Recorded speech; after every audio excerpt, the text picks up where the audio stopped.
Hello students, how are you all? All okay okay then. कल हमने chapter किया था,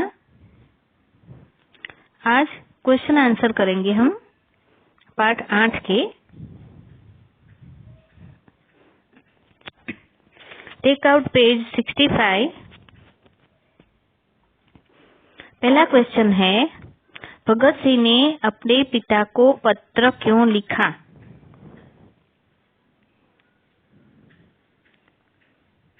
तो भगत सिंह ने अपना विवाह तय कर दिए जाने की सूचना मिलने पर अपने पिता को पत्र लिखा, है ना?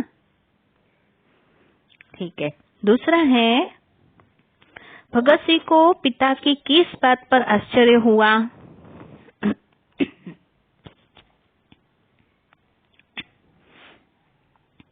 तो भगत सिंह को आश्चर्य हुआ कि ये पिता जो है मेरे, वो देशभक्त हैं और ऐसे वीर पुरुष, धीर पुरुष है, तो छोटी छोटी सांसारिक बातों पर विचलित होते देखकर उनको आश्चर्य हुआ, है ना? अपने पिता को विचलित देखकर उन्हें आश्चर्य हुआ।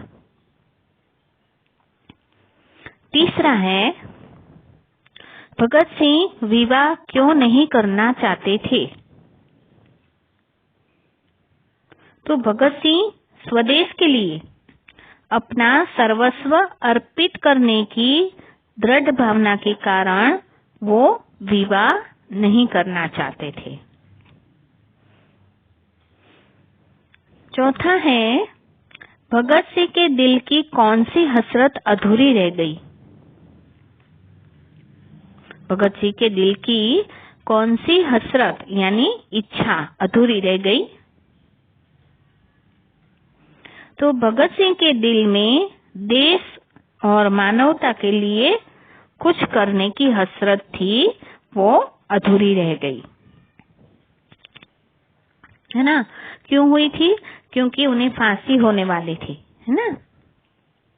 ठीक है। अब लिखित प्रश्न है, भगत सिंह कौन थे? तो भगत सिंह भारत के एक प्रमुख स्वतंत्रता सेनानी थे, फ्रीडम फाइटर, है ना? स्वतंत्रता सेनानी यानी फ्रीडम फाइटर। और भारत की आजादी के लिए उन्होंने अपने प्राण न्यौछावर कर दिए थे, है ना? चलो, दूसरा है, क्रांतिकारी अपने आदर्श के लिए कितनी वीरता से कुर्बानी दे सकते हैं? तो भगत सिंह ने ऐसा क्यों कहा? तो क्रांतिकारी अपने देश की खातिर भी कोई भी सीमा तक, कोई भी हद तक जा सकते हैं। ये देश के लिए अपने प्राण तक न्यौछावर कर सकते हैं और जेल में रहकर भी तरह तरह की यातनाएं सहन कर सकते हैं, है ना? इसी कारण भगत सिंह ने ऐसा कहा था। तीसरा क्वेश्चन है, भगत सिंह के पत्रानुसार उनमें और दूसरे कैदियों को क्या समानता और भिन्नता थी? तो इसका आंसर है कि दूसरे कैदियों की तरह भगत सिंह में भी जीने की इच्छा तो थी, पर और कुछ कमजोरियां भी थी। लेकिन अन्य कैदियों की तरह वे कैद या पाबंद होकर जीना नहीं चाहते थे, है ना? कल भी हमने चैप्टर में समझा था ना ये, कि उन्हें स्वतंत्र होकर रहना था, ना कि पाबंद होकर कैद में जीना चाहते थे वो। और उनके अनुसार उनका हिंदुस्तानी क्रांति का प्रतीक बन चुका था। क्रांतिकारी दलों की आदर्श कुर्बानियों ने उन्हें और ऊंचा उठा दिया था, है ना? और इतना ऊंचा उठा दिया था कि उसकी कोई गुंजाइश ही नहीं थी। और दूसरा, फांसी से बचने पर कमजोरियां उजागर होने से क्रांति का प्रतीक चिन्ह मध्यम पड़ जाएगा, है ना। ये समानता और भिन्नता थी। चौथा है, अपने मित्र को लिखे पत्र द्वारा उन्होंने क्या संदेशा देना चाहा। तो अपने मित्र को लिखे पत्र द्वारा उन्होंने यह संदेशा देना चाहा कि क्रांतिकारी अपने आदर्श के लिए सिर्फ मर ही नहीं सकते, बल्कि जिंदा रहकर हर तरह की यातना का मुकाबला भी कर सकते थे, है ना, और कर सकते हैं। हाँ, सिर्फ मरकर नहीं, पर जिंदा रहकर भी सभी यातनाओं का सामना करके, मुकाबला करके जी सकते हैं। ठीक है, समझ में आ गया। अब तीसरा जो है वो है सही उत्तर चुने।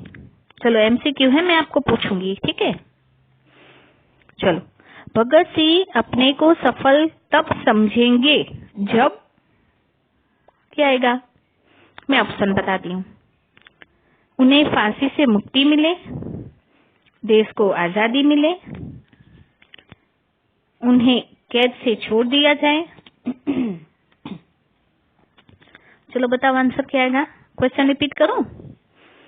भगत सिंह अपने को सफल कब समझेंगे, बताओ। नहीं पता, ठीक है।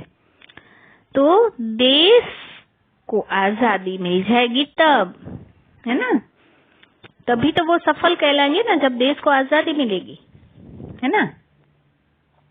Okay, second one, Bhagat Singh उस दिन का बेसब्री से इंतजार कर रहे थे जिस दिन उन्हें फांसी दी जाएगी। ये तो आपको पता ही चल गया, ठीक है। तीसरा है, भगत सिंह ने अपने नाम को क्रांति का प्रतीक क्यों बताया है, क्योंकि, चलो मैं ऑप्शन बताती हूँ।